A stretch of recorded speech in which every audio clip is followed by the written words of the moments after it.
they have never been more popular, have they? 97% of adults use them. And they take a lot of different forms as well, loyalty schemes now. It's really changed. I think loyalty used to be your thank you and membership was the key to the door. And we all kind of understood what they meant. But now there's a lot of blurring of the lines. And from my perspective, when we have those retail organisations wanting to build trust, I'm not quite sure that making these almost like gate-kept price initiatives and things, I don't think that's the right use of them. So we're going to spread a bit of light on it all today and hear from your listeners.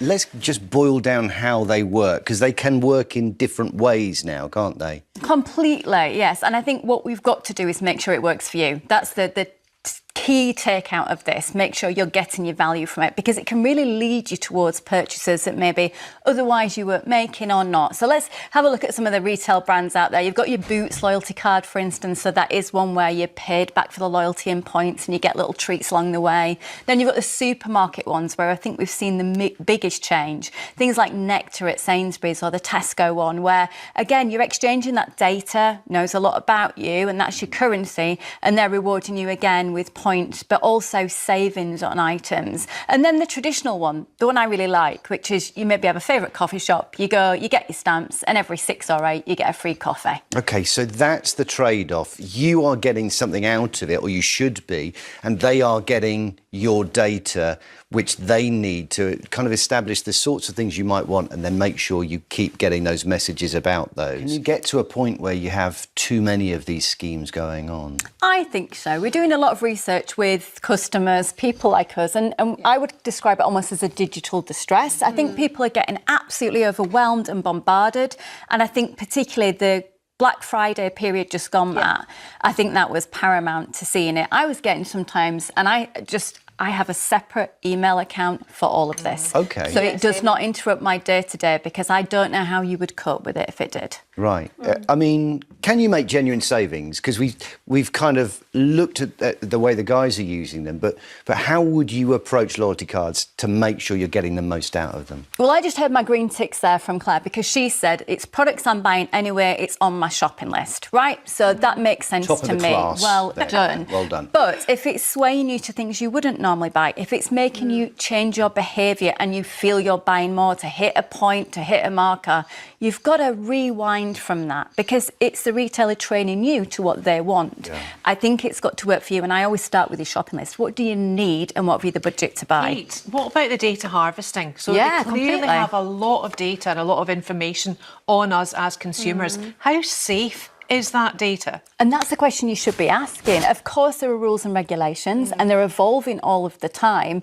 But how do you know, and what do you know of the data that you're giving? Do they say because it'll fight. Some organisations will. I think you've got to feel you understand the trust that's been built and where your data is going to go and how long for. That's the other thing as well. So it feels like such a big area. What I really want to make sure is that people leave today with, 3 or 4 big ideas that they can carry with them when they're looking at loyalty cards and how to use them. OK, my big top tips are starting with buy on price per unit, particularly if it's grocery. Look on the shelf, ignore all of the big signs, and the numbers will get bigger and bigger and crossing out.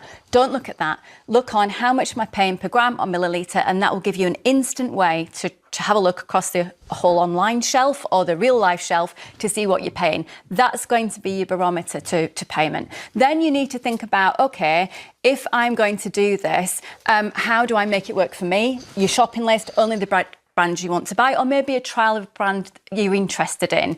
Don't let it put you off and start skewing you and what you want to get out of value. Okay. Make sure you treat your data like it is a currency, and know where that's going. And I would say, finally, just set up another email account, and then you log into it when you want to shop, and you don't get bothered with it when you're not. It's so interesting to see how this is emerging, because clearly it does tell you that there's a lot of value in that data. Shops are desperate to have it, and your attention as well. Completely. So that you open those emails and you see their name as regularly as possible.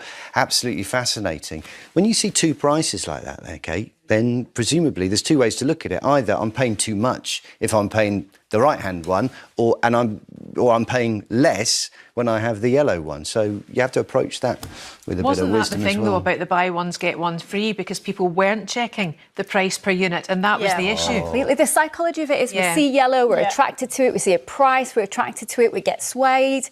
I think you've got to be in charge of the car when you're driving and, you know, make sure you feel you know what you're paying for everything. They're inside our heads. They know how we think. Thank you so much, Kate. Now you can fight back and use cards in the way that makes most sense.